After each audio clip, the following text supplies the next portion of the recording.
Il était une fois dans un pays d'Afrique centrale. Un homme qui monta au pouvoir à la fin du XXe siècle. Paul Biya, issu d'une longue carrière politique, devint président en 1982, succédant à son prédécesseur et prenant les rênes d'une nation en pleine mutation.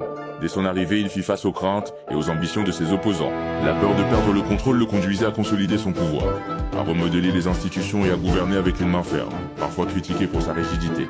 Les élections se succédèrent, parfois contestées, mais Paul Biya resta invaincu. Les années passèrent, et son nom devint indissociable de celui du Cameroun. Certains le voient comme un président omniprésent, capable de traverser les décennies sans jamais céder le trône, un peu comme un monarque moderne. Pourtant la question demeure, est-il vraiment président à vie?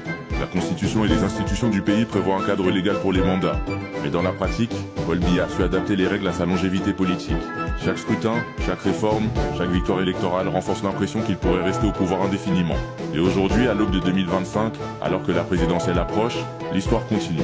Quoi qu'il en soit, Paul Biya restera dans les mémoires comme l'homme qui, depuis plus de 4 décennies, a façonné le destin du Cameroun, laissant derrière lui un héritage aussi vaste que controversé.